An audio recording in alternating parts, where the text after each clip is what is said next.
The year was 2387. Space was quiet. It was always quiet. But the kind of quiet that made your skin crawl, the kind that sat on your chest like a stone and refused to move. The kind of quiet that came right before something terrible happened. Deep in Sector 7 Omega, a small mining colony floated in the dark between two dying stars. The colony was called Ironhold Station, a rusted, spinning ring of metal and hope, home to about 4,000 human civilians.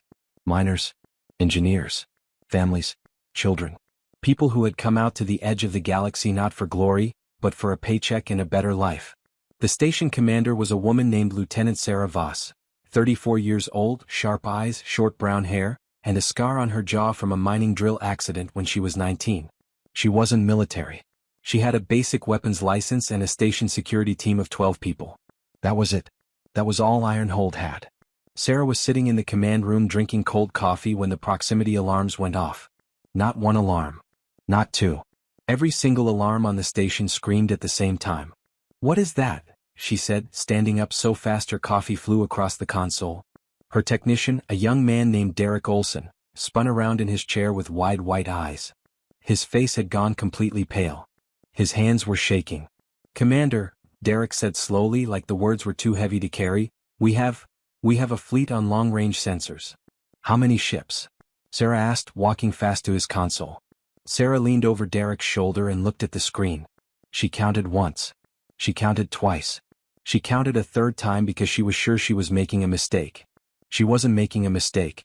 "Derek," she said quietly, "that number can't be right." Derek swallowed hard. "It is right, Commander. I checked 3 times already." There were 2,400 warships on that screen. All of them heading directly toward Ironhold Station. All of them flying under the black and red banner of the Vreth Dominion, the most aggressive, most feared military power in the known galaxy. A civilization that had been conquering systems for 600 years. A civilization that did not take prisoners. A civilization that did not negotiate. A civilization that destroyed everything it touched and moved on like a fire through dry grass. Sarah straightened up slowly. She felt the cold move through her chest. "Sound the evacuation alarm," she said. "And open every emergency communication channel we have. Everything. Send it all." "To whom?" Derek asked. "Everyone," Sarah said. "The Alliance. The Coalition. Earth Command. Every relay station between here and the core systems is operational. Send the SOS." Derek nodded and his fingers flew across the keyboard. Within 30 seconds the signal was broadcasting. Bouncing off relay satellites. Punching through subspace channels. Screaming across the galaxy in every direction. "Ironhold Station, Sector 7 Omega, under imminent attack. Vreth Dominion Fleet, 2,400 vessels, requesting immediate military assistance. All frequencies, SOS." And then they waited. The Vreth fleet moved slowly, almost lazily. Like a predator that already knew its prey had nowhere to run. They were still 6 hours out. 6 hours was enough time for a response. 6 hours was enough time for someone, anyone, to answer. Sarah stood at the window of the command room and stared at the stars. Somewhere out there, that signal was traveling at the speed of light. Somewhere out there, someone was hearing it. Someone was reading it. Someone was making a decision. HFY, Sarah whispered to herself, a phrase she had picked up from an old Earth story her grandfather used to tell her. From this moment on, everything changes. Her grandfather had always said it when life reached a turning point. When the road split, you had to choose a direction. Sarah didn't know it yet, but she was right. Everything was about to change. Not just for Ironhold. Not just for Sector 7 Omega. For the entire galaxy. The first hour passed. Nothing came back. Sarah told herself that was normal. Subspace communication had delays. Relays took time. Command centers had protocols, a chain of command, and all the bureaucratic machinery that operated slowly even in emergencies. The second hour passed. Still nothing. Sarah started pacing. Derek kept refreshing the communication console, as if refreshing it faster would make something appear. The rest of the security team stood around the command room with their rifles and their nervous eyes, checking the sensor feeds, watching the Vreth fleet crawl closer. The third hour passed. Sarah sat down in her command chair and folded her hands and stared at the floor. "They heard us," Derek said quietly. It wasn't a question. It was a fact. The signal was strong. The relays were working. He had confirmed the transmission 6 separate times. "They heard us," Sarah agreed. So why? Because of where we are, said a voice from the doorway. Both Sarah and Derek turned. Standing in the doorway was Admiral Gordon Hayes, retired. 71 years old. White hair, deep lines in his face, and a prosthetic left hand from a battle 30 years ago that he never talked about. He was a civilian resident of Ironhold, had been living quietly on the station for 4 years, keeping to himself, tending a small hydroponic garden in the residential ring, and playing chess with anyone patient enough to sit with him. Most people on the station didn't even know who he used to be. Sarah knew. Admiral, she said carefully. Gordon walked into the room slowly, leaning on his cane. He looked at the sensor screen for a long moment, studying the fleet the way a man reads a book he has read before. His expression didn't change. Not even a flicker. Sector 7 Omega, he said finally. No strategic value. No rare minerals worth protecting anymore. The good veins played out 3 years ago. No political significance. No powerful lobby back on Earth or in the Alliance Senate who cares what happens to 4,000 mining workers on a rusted station. He paused. And 2,400 Vreth warships. Any fleet we sent would be outnumbered 10 to 1. No commander in the Alliance wants that fight. So they're leaving us to die, Derek said. Gordon looked at the young man steadily. They're making a calculation, he said. That's what command does. It makes calculations. He paused again. Sometimes the calculations are wrong. What do we do? Sarah asked. Gordon pulled up a chair slowly and sat down in front of the communication console. He reached out with his real hand, the right one still steady even at 71, and started typing. What are you doing? Sarah asked. There's one more channel, Gordon said. One channel that isn't part of the standard emergency network. Most people don't know it exists. He kept typing without looking up. It's not for fleets. It's not for battalions. It's a very specific frequency, on a very specific encryption key, that goes to a very specific place. Where? Derek asked. Gordon finished typing. His finger hovered over the send key for just a moment. Then he pressed it. Caro, he said quietly, the old soldier's word for it begins now, there is no going back. He had used it the first time in a battle 30 years ago. He had not expected to use it again. Where does that frequency go? Sarah pressed. Gordon turned and looked at her. His eyes were calm. Completely, almost unnervingly calm. It goes, he said, to the only thing in this galaxy that the Vreth Dominion has ever been afraid of. While Gordon's message traveled through its secret channel, the Vreth fleet continued its approach. Inside the lead command vessel, a black dreadnought 3 kilometers long called the Undying Verdict, the Vreth Supreme Commander, stood before a holographic display of Ironhold Station. His name was Vorik VII, named for 6 generals before him, each more brutal than the last. He was tall, gray-skinned, with 4 arms and compound yellow eyes that never fully closed. He wore a cloak made from the flags of 19 conquered civilizations stitched together. His second-in-command, a smaller Vreth officer named Skell, stood beside him. Humans again, Skell said, studying the station. Small settlement. No military vessels in range. The SOS signal was sent, but we have intercepted no response from any Alliance fleet. He tilted his head. The usual outcome. They are abandoned. Shall we proceed? We proceed, Vorik said. His voice was deep and flat, like stone grinding on stone. Ironhold falls by morning. Skell paused. Only for a second. But Vorik noticed. Speak, Vorik said. I have been reviewing the historical files on human engagements, Skell said carefully. As standard pre-battle protocol. And? Skell brought up a file on the holographic display. A long list of battles. Dates. Locations. Outcomes. Vorik scanned it quickly, disinterested. But then Skell zoomed in on a particular section. A section highlighted in red. A section marked with the Vreth symbol that meant classified, high command only. Vorik went still. Where did you access this information? Vorik asked slowly. I have high command clearance, Skell said. Sector commander level. Vorik stared at the highlighted files for a long moment. The names in that section were not battle names. They were incident names. And every single one of those incidents shared one common factor. Single human operative. Unknown designation. Engagement classified. 17 incidents. 17 times in the past 40 years, the Vreth Dominion had encountered something that wasn't a fleet. Wasn't a battalion. Wasn't even a squad. Something alone. The outcomes of those 17 incidents were all the same. The Vreth forces involved had been destroyed. Completely. Not defeated, destroyed. Every ship. Every soldier. Every piece of hardware. And whatever had been done, it was simply left. No demands.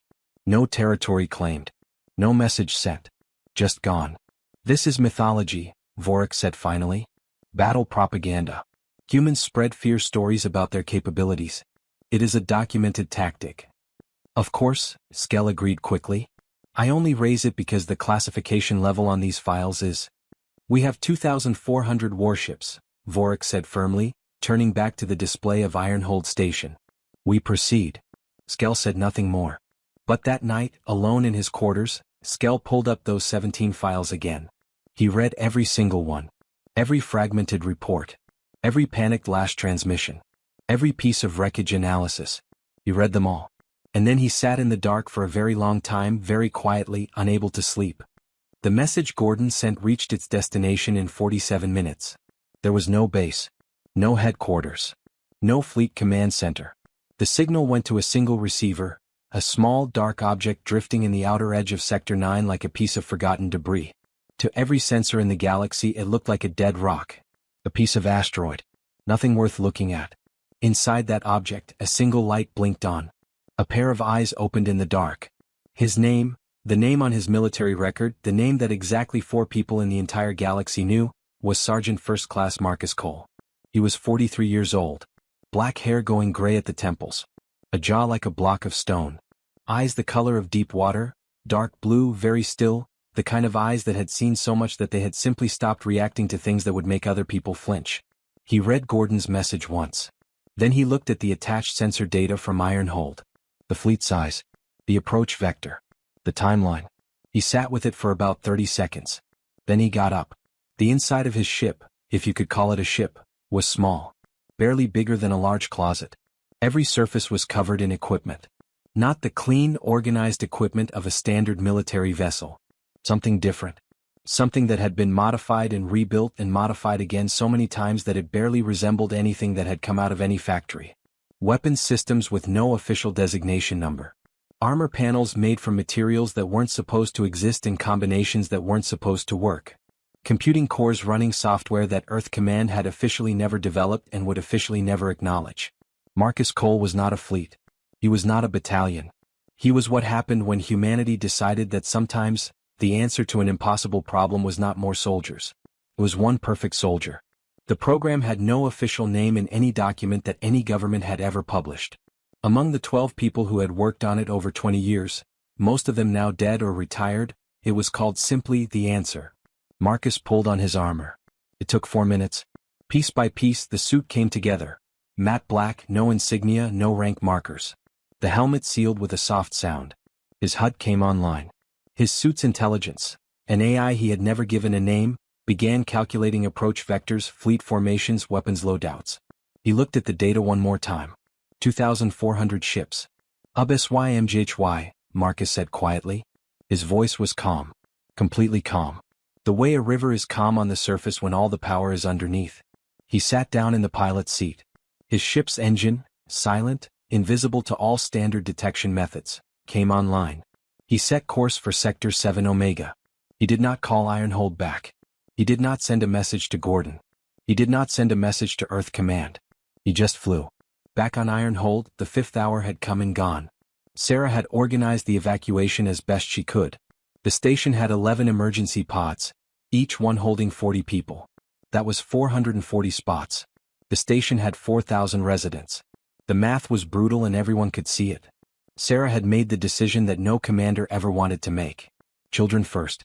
Then elderly. Then mothers with infants. Pod after pod launched into the dark, carrying the most vulnerable away from the station as fast as the launch systems could cycle. But the pods were slow. And the Vreth fleet was still coming.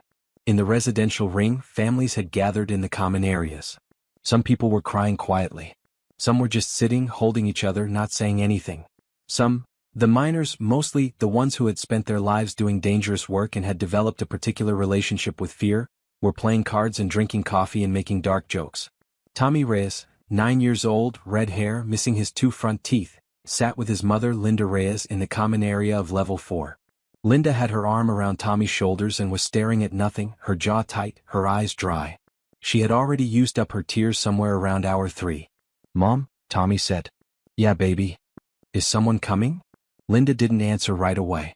She pulled him a little closer. "I don't know," she said. She had decided a long time ago never to lie to Tommy about important things. "I really don't know." Tommy thought about this for a moment with the particular seriousness that 9-year-olds bring to heavy things.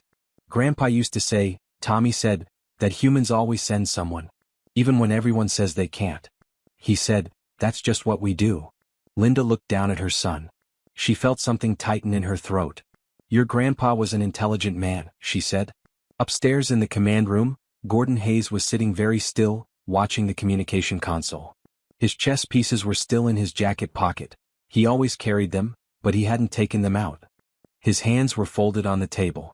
Sarah came and stood beside him. "How long?" she asked quietly. "He'll be here before they are," Gordon said. "How can you be sure?" Gordon looked at her. "Because I know him," he said simply. "I trained him." Sarah stared at the old admiral for a long moment.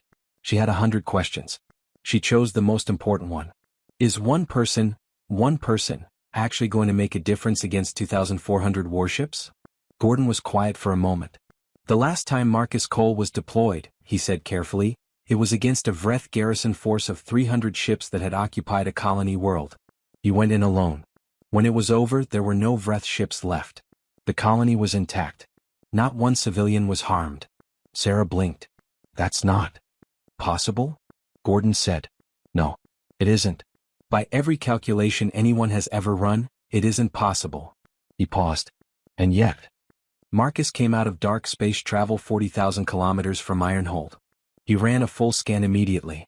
The Vreth fleet was spread across a wide formation, the standard Vreth approach pattern, designed to surround and cut off all escape vectors simultaneously. It was a well-designed formation. It had worked against dozens of civilizations. Marcus spent 11 seconds studying it. Then he identified the 17 structural weaknesses in the formation and ranked them by order of impact. He opened a channel to Ironhold Station. Gordon's face appeared on his small screen immediately. The old man had clearly been sitting at that console for hours. "Marcus," Gordon said. "Gordon," Marcus replied. "Status. 4,000 civilians, 11 pods launched, and about 360 people evacuated so far. Fleet is 1 hour out from weapons range. I need you to keep the remaining pods launching on schedule. Don't stop for any reason. Don't watch what happens outside. Just keep launching." Gordon nodded slowly. "Understood. One more thing," Marcus said. "Yes. Tell them not to be afraid." Gordon looked at the screen for a moment. Something moved in his old eyes, something warm and deep. "I will," he said. Marcus closed the channel. He turned to face the Vreth fleet on his display. 2,400 ships. The largest military force, the Vreth Dominion, had committed to a single operation in 11 years. "Caro," he said quietly. He pushed his ship to full speed and flew directly at the center of the fleet. On the Vreth flagship, every alarm went off at once. Skell scrambled to the sensor console. "Single vessel," he reported, reading fast. "Small. Human configuration. No fleet accompaniment. He stopped. "Report," Vorik said sharply. "It's heading straight for us," Skell said. "Single vessel. Heading straight for the center of our formation at maximum speed." He paused. "It's not stopping." The bridge was silent. Vorik stared at the sensor display. One tiny dot moving through the space between 2,400 warships. "Target it," Vorik said. "All forward batteries, fire." The order went out across the fleet. Weapon systems that could reduce a small moon to rubble opened fire on a single small ship. The results were unexpected. Marcus didn't dodge. Dodging was for pilots who needed distance and hesitation to survive. He flew into the weapons fire. His ship's defense system, something that had taken 12 engineers 11 years to build and that officially did not exist, didn't block the energy blasts. It redirected them. The incoming weapons fire bent around the hull of his ship like water around a stone and then continued on, back into the fleet. The first 60 seconds of the battle were entirely one-sided. Vreth ships were destroying each other. By the time Vorik understood what was happening, Marcus had already slipped through the outer formation and was inside the fleet, surrounded on all sides, deep in the middle of 2,400 enemy vessels, exactly where any rational tactical mind would say you should never be. Marcus was not thinking about survival. He was thinking about the people on Ironhold Station. He was thinking about Tommy Reyes and his mother and the other 3,600 people who hadn't made it onto an evacuation pod yet. He opened his own weapons systems. What Marcus Cole carried was not standard military hardware. It was the product of 20 years of classified research into what humans called asymmetric force multiplication, the science of making one thing hit like 10,000 things. His weapons didn't fire in straight lines. They fired in patterns, spreading, branching, self-targeting chains of energy that could pass through empty space and adjust their flight paths based on real-time calculations. In the first 3 minutes, he disabled 47 ships. Not destroyed. Disabled. Their engines dead, their weapons offline, drifting helplessly in space. Marcus didn't like killing unless it was absolutely necessary. He was precise. He was surgical. He was the opposite of the Vreth way of war, which was total destruction, and that precision was itself a kind of weapon, because it meant that every ship that drifted disabled added to the chaos in the formation. Dead ships created obstacles. Obstacles forced other ships to maneuver. Maneuvering in a tight formation under combat conditions caused collisions, miscommunications, friendly fire. He was not fighting 2,400 ships. He was making 2,400 ships fight each other. On the Ironhold command room, Gordon watched the sensor feed with Sarah beside him. Neither of them spoke. The display showed the Vreth formation, which had been a clean, organized arc of firepower 2 hours ago, beginning to fold inward on itself in a spreading ripple of chaos, with one tiny dot moving through it like a needle through cloth. "My God," Derek whispered. "Keep launching pods," Gordon said quietly. His voice was steady. His eyes never left the screen. 40 minutes into the battle, something changed. Vorik was not a fool. He was brutal and cold, and he had conquered 19 systems, but he was not a fool. He watched his formation collapsing from the inside, and he made a decision that was tactical, ruthless, and entirely correct from a military standpoint. He split the fleet. 2/3 of his ships maintained their positions around Marcus, enough to continue keeping him occupied. The remaining 800 ships broke away from the engagement and resumed their course toward Ironhold Station. Marcus saw it immediately. His AI calculated the arrival time of the breakaway force against the remaining evacuation time at Ironhold. The numbers didn't work. He had 230 people left on the station who hadn't reached pods yet. The 800 ships would reach weapons range in 19 minutes. At their current launch rate, Ironhold needed 26 minutes to complete the evacuation. 7 minutes short. For the first time in the engagement, Marcus felt something that wasn't calculation. It was heavier than the calculation. It sat in his chest and it had no tactical solution. He thought about Tommy Reyes. He didn't know Tommy Reyes's name. Furthermore, he didn't know anything about the people on that station except that they were human beings who had gone out to the edge of the galaxy to live their lives and had ended up in the path of something terrible through no fault of their own. SCI-FI, Marcus said. He made a decision that his AI immediately flagged as tactically inadvisable. It flagged it 4 times. He dismissed the flag 4 times. He broke off from the main fleet engagement.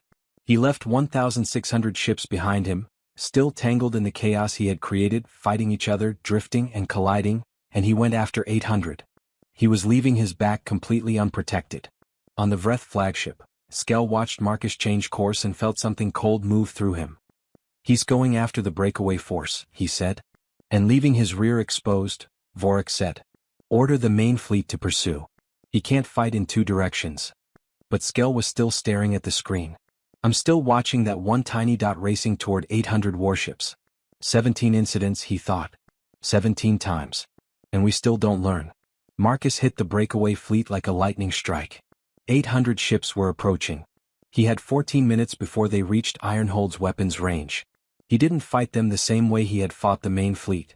With the main fleet he had used time and misdirection. He didn't have the opportunity now. He used something else. In the secret files that Skell had been looking at, the ones labeled with the Vreth symbol for high command only, there was a common phrase in the incomplete battle reports from those 17 incidents. It showed up in 11 of the 17 reports, always in the last messages from the Vreth commanders who had encountered him.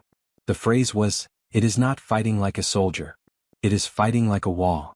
The Vreth had no equivalent concept. In the Vreth military philosophy, defense was a temporary state between attacks.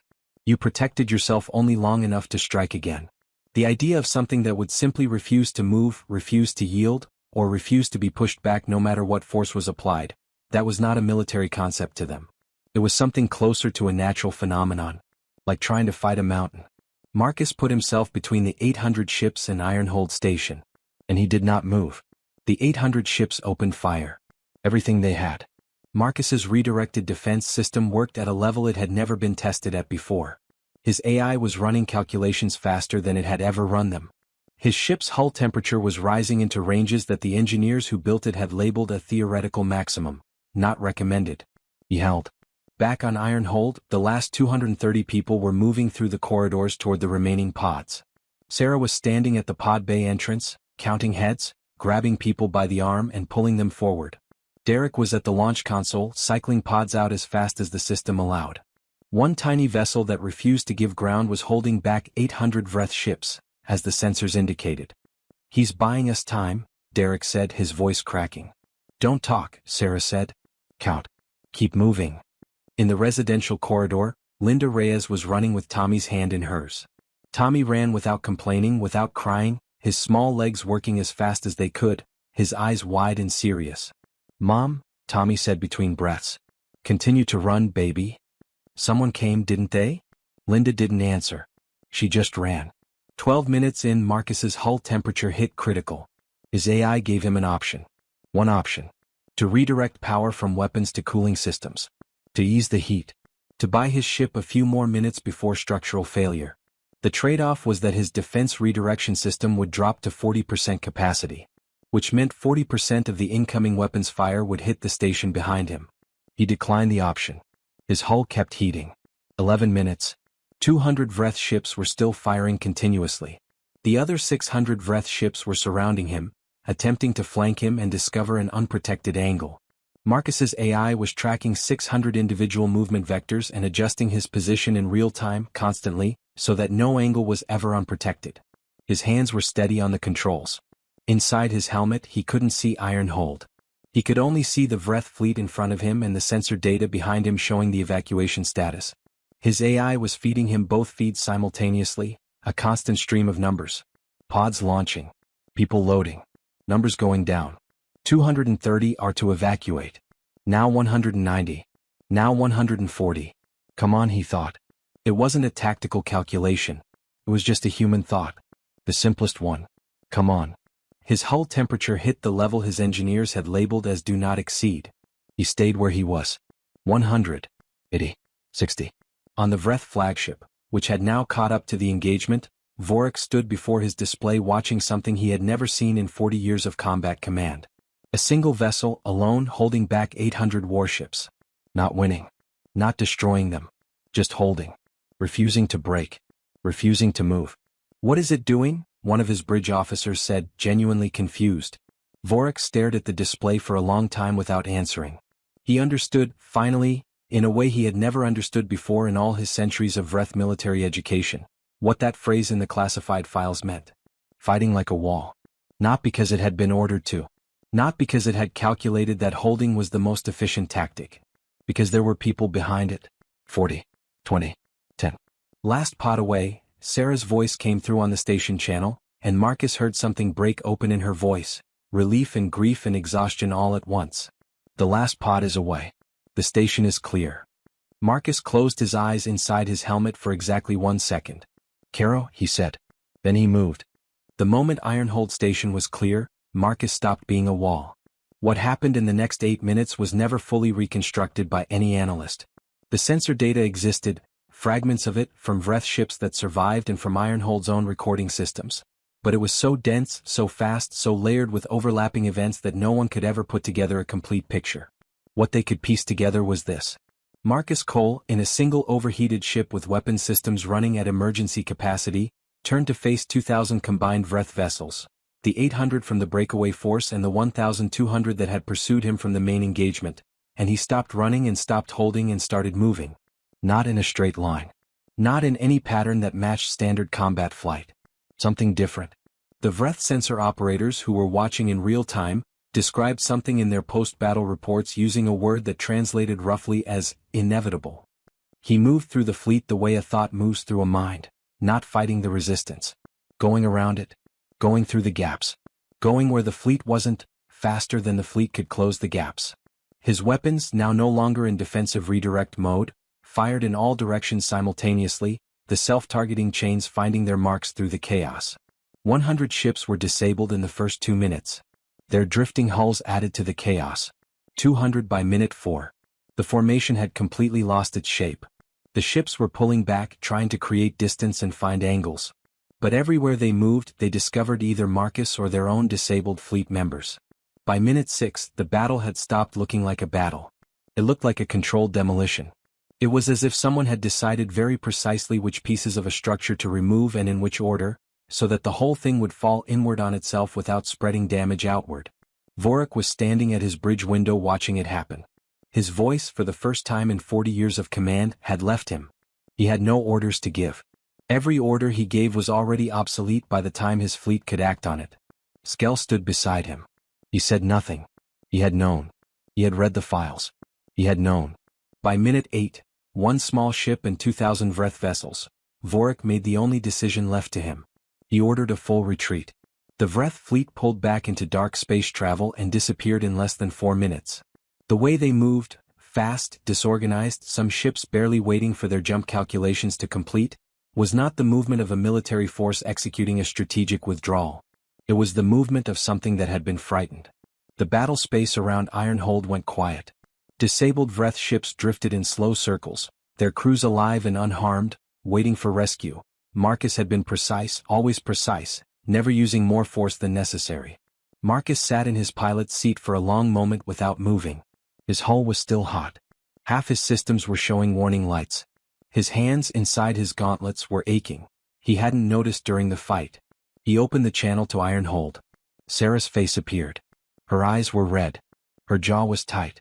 She had clearly been crying, not dramatically, not messily, just quietly, the kind of crying that happens when you've been holding yourself together for 6 hours and then suddenly don't have to anymore. All 4,000 accounted for? Marcus asked. All 4,000, Sarah said. Her voice was steady but barely. No casualties. Not one. Marcus nodded slowly. Who are you? Sarah asked. What do I even call you? You don't need to call me anything, Marcus said. You don't need to put the incident in any official report. Today, a mining colony faced an attack, but we successfully evacuated it. That's the report. Sarah stared at him. That's not. That's the report, he said. Not unkindly. Safer for you. Safer for the next 4,000 people somewhere else who might need the same thing and require it to still be possible. Sarah was quiet for a moment. Then she said, Thank you. I don't know what else to say but, thank you. Marcus looked at her through the screen for a moment. Tell the people on those pods that they did well, he said. Tell them that they kept their heads and they moved when they needed to move, and that's what saved them. He paused. They saved themselves. I just made sure they had enough time to do it. He cut the channel. In one of the evacuation pods, floating in the dark between the stars, Tommy Reyes sat pressed against the small porthole window looking out at the space where the battle had been. The stars were still there. Calm and cold and permanent the way they always were. There was no sign of anything that had just happened. Just space, clean and quiet. Mom, Tommy said. Linda was beside him, her arm around his shoulders, her eyes closed, breathing slowly. Yeah, baby. Someone did come, he said. Linda opened her eyes and looked at the stars. She thought about her father, who had told her the same thing her son had repeated back to her. Humans always send someone. She had never been entirely sure she believed it. She had believed it as a child, the way you believe what your family tells you because the world is still simple and good things seem possible. She was 32 years old, and she had spent 6 hours in the darkest fear of her life. SYMJHY, she said softly. Currently, everything changes. She didn't know where she had heard that phrase. It had just come to her, as things do when you stand at the edge of something and then step back. What does that mean? Tommy asked. Linda pulled him closer. It means we're okay, she said. It means we're going to be okay. Something porthole, a single dark ship moved silently through the stars, heading away from Ironhold, heading toward whatever came next, carrying one man and no flag and no name that anyone would ever put in a history book. The stars didn't mark where it had been. Space closed behind it like water closes behind a swimmer. But 4,000 people were alive. And somewhere out there, in the fleet that had run, in the command centers of the Vreth Dominion, in the war rooms of a civilization that had been conquering for 600 years, something had changed. Something had shifted. Like a stone moved in a foundation. Not visible yet. But there. Gordon Hayes sat alone in the command room of Ironhold Station, the station quiet around him now, and he opened his jacket pocket and took out his chess pieces and set them one by one on the table in front of him. He didn't set up a game. He just placed them, all 32 pieces, in a circle. He looked at them for a long time. Then he smiled. Just slightly.